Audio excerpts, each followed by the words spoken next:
Welcome back to AntiUS Bulletin. Indian troops have martyred 2 more youths in occupied Kashmir. The occupation forces martyred the civilians during a military operation in Handwara area of the Kupwara district. Coordinated search operations by the troops are also going on in Bandipora, Pulwama, Rajouri and Kishtwar districts of the occupied territory. Meanwhile, Indian police arrested a youth from Hagia town in Bandipora district. Indian atrocities in the occupied territories have sharply increased despite the COVID-19 outbreak. The occupied valley has been under New Delhi's crushing curfew and communications blackout for the past 339 days.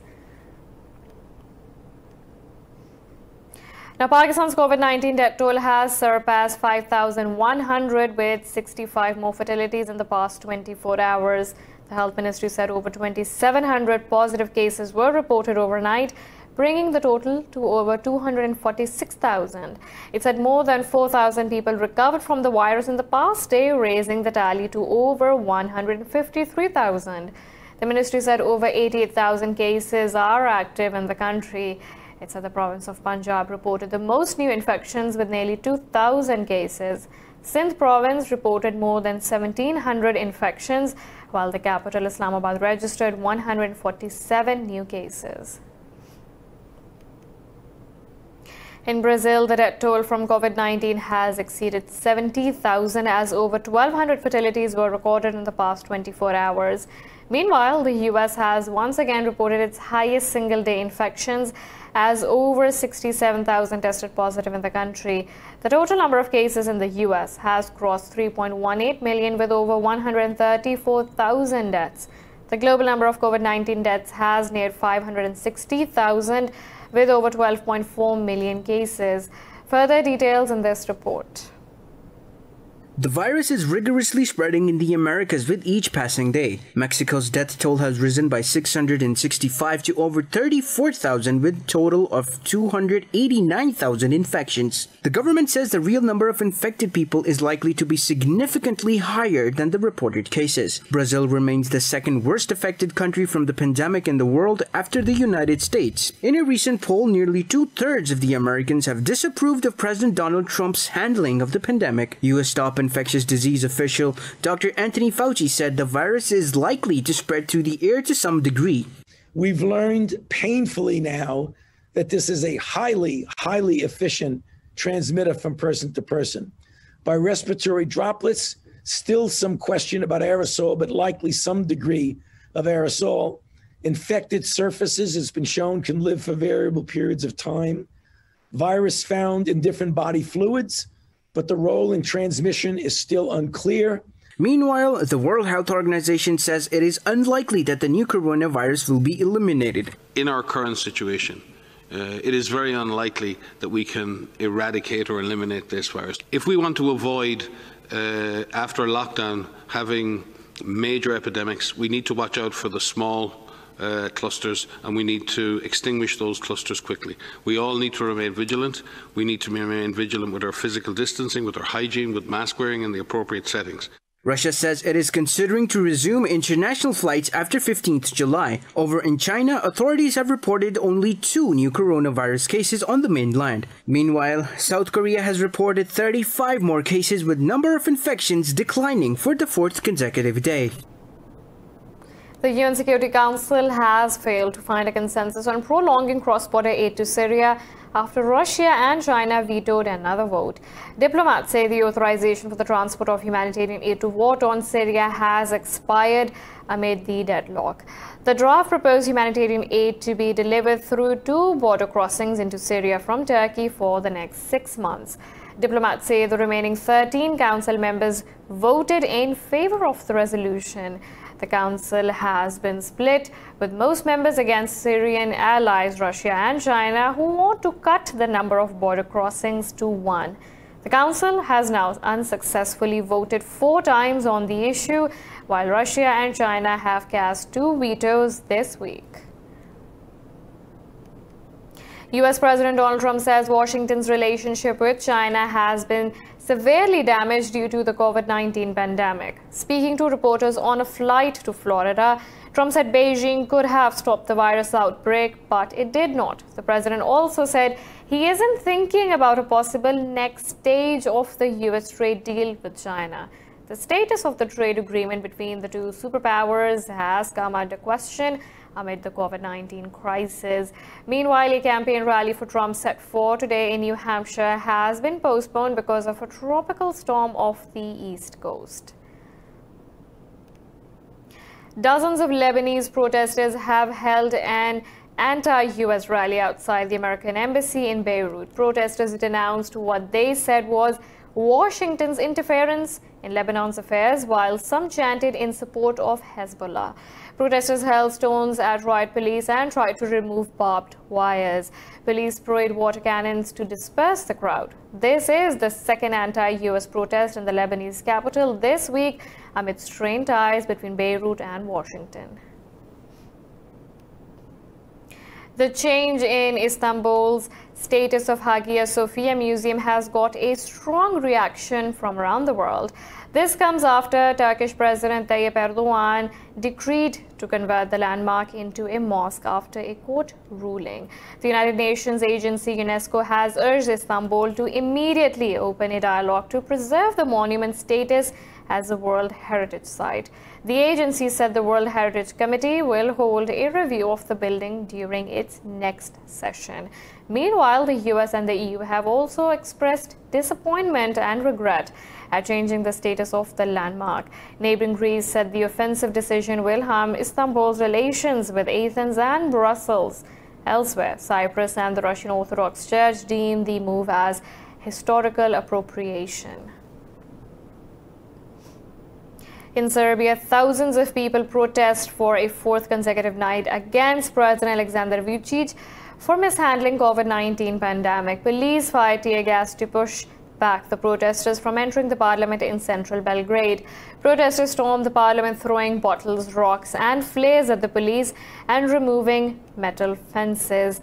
Police said several people were arrested while many reporters were injured in the clashes.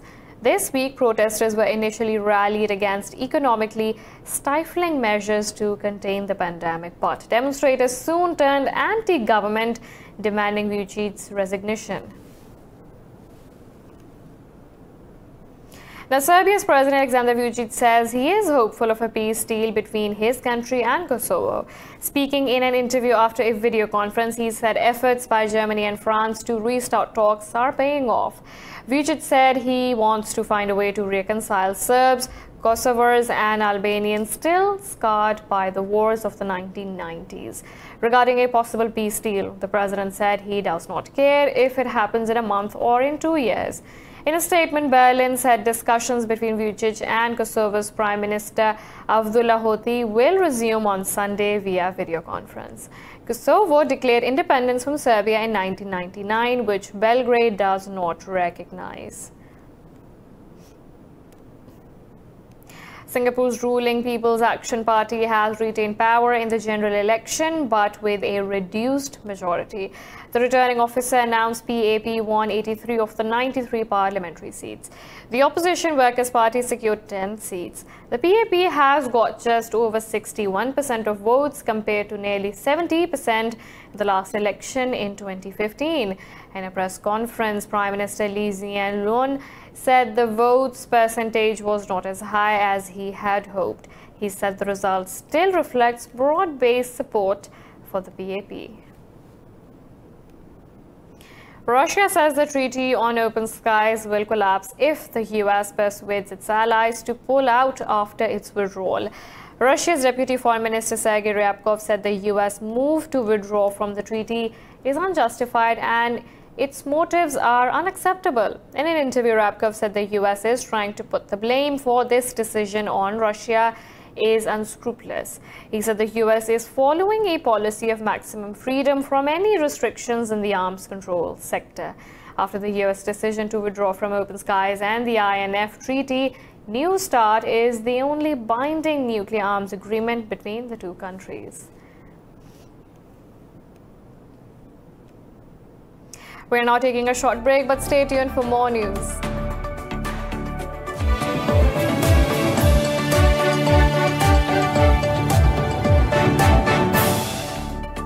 Welcome back. Now, the Netherlands says it will take Russia to the European Court of Human Rights over the 2014 downing of Malaysia Airlines flight over Ukraine. Nearly 300 people on board were killed when MH17 passenger jet was shot down by a missile allegedly fired from Russia. Nearly two-thirds of the 300 victims were Dutch. In a letter to the Parliament, Foreign Minister Stef Blok said his government will give all information on MH17 to the court. After years of collecting evidence, a Dutch-led investigation team said the missile came from a Russian army base. The 4 suspects, 3 Russians and 1 Ukrainian, are said to have arranged the missile system. Despite the case, the Dutch government said it wants to continue talks with Russia on MH17. In Nepal, the death toll from flash floods and landslides triggered by heavy rainfall has risen to 23. The country's meteorological department says the current spell of monsoon rains will last for another 3 days. Officials say 9 people have been killed and more than 30 are missing in Magdi district. The Home Ministry said 7 people, including 3 children, lost their lives due to landslides in Kaski district. Another 7 were killed in Jajarkot district in the far west. Narayani and other major rivers in the country have swollen due to the continuous downpour for the last 48 hours. In Mali, a protester was killed after the demonstrations became violent, forcing the state broadcaster to go off air in the capital, Bamako. Police fired shots and used tear gas to disperse the demonstrators who were trying to break into the National Assembly. This is the 3rd rally in a month demanding President Ibrahim Boubacar Keïta to stand down. There is discontent over a long-running militant conflict, an economic crisis and disputed legislative elections. Leaders of the protest have called on supporters to occupy buildings at the start of a civil disobedience campaign aimed at forcing Keïta to resign. The violence is a growing concern for Mali and its neighbors to not further destabilize the region as it faces militant insurgency. Ethiopia's Attorney General says 2 arrested suspects have confessed to killing a popular singer from the Oromo ethnic group. In a statement, Abiy Behi said the killing was part of a plot to topple Prime Minister Abiy Ahmed's government. She said the assassination was meant to be a cover to take power from the incumbent by force. The Attorney General added the government has identified a 3rd suspect who is still at large. She said unnamed agitators are calling for more protests and road blockades in the coming days. Singer Hashala Hundesa's death sparked days of protests and ethnic violence that killed 239 people. US President Donald Trump says he will sign an executive order on immigration in the next few weeks with the road to citizenship for migrants. In an interview, Trump said the measure will involve deferred action for childhood arrivals, commonly referred to as DACA. DACA protects hundreds of thousands of immigrants who are in the US illegally but arrived in the country as children. This comes after the US Supreme Court blocked Trump's bid to end DACA earlier last month, which was created by President Barack Obama. The court ruling has not been able to prevent Trump from trying again to end the program, as he plans to sign the order into law in the coming weeks. At the Supreme Court ruling, they gave the president tremendous powers when they said that you could take in this case, 700,000 or so people. Right. So they gave powers. Based on the powers that they gave, I'm going to be doing an immigration bill. One of the aspects of the bill that you'll be very happy with and that a lot of people will be, including me and a lot of Republicans, by the way, will be DACA. We'll give them a road to citizenship. When is this going to be I would say over the next 4 weeks. Meanwhile, Republican Senator Ted Cruz said it will be a huge mistake if Trump tries to illegally expand amnesty. Now, the U.S. has welcomed the World Health Organization's probe into the origins of the new coronavirus in China. This comes after an advanced team from the WHO arrived in China to launch an investigation into the origins of COVID-19. In an interview, U.S. envoy to the UN, Andrew Bloomberg, said the investigation is a necessary step to understand how the virus spread throughout the world. He said the U.S. expects that China's authorities will offer the team of scientists full access to data, samples and localities. The WHO said the team will lay the groundwork for a wider mission aimed at identifying how the virus jumped from animals to humans. The US has been criticizing the global health body and withdrew its funding, accusing it of not doing enough to question Beijing's actions at the start of the crisis. A pair of twin giant pandas has celebrated their first birthday at a research academy in China's northwest Shanxi province. What special arrangements were made for the celebration? In this report. The youngest in 28 pandas, Jia and Wan, are the second pair of twins at the kindling research space. Jia, who is slightly bigger, is a male panda, and Wan is a female. Milk is still their main daily meals, because they are still in the stage of growing permanent teeth. Apart from milk, the breeders let them eat fresh and tender bamboo leaves, helping them get familiar with crude fiber food after weaning. A special cake filled with watermelons, apples, carrots, and bamboo leaves gave the twins a good appetite. We prepared some apples, carrots, and thin bamboos. Let them try to eat a little first, mainly familiarizing them with these foods. Newborn Jia weighed 122 grams and Yuan weighed 170 grams. Now both of their weights reached 40 kilograms. The growth indexes of the two giant pandas are normal so far. They are now equivalent to 3-year-old human beings, being very active.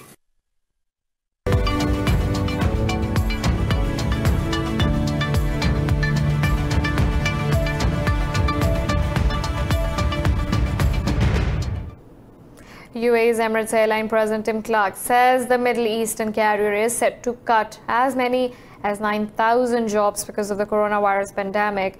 It is the first time the world's biggest long-haul carrier has disclosed how many jobs will be slashed. In an interview, Clark said the airline has already cut 1/10 of its staff but will have to let go of a few more. He also said that Emirates was not as badly affected as other airlines, but Clark said the airline was heading for one of its best years ever before the pandemic. The global airline industry has been severely impacted by coronavirus, with activity all but grinding to a halt.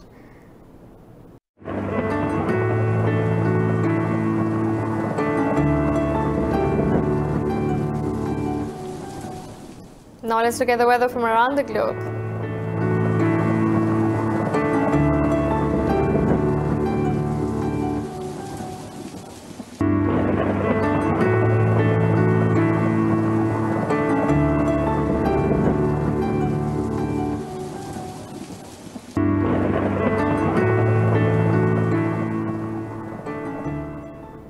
This is all for now. For the latest updates, you can follow us on social media at indus.news.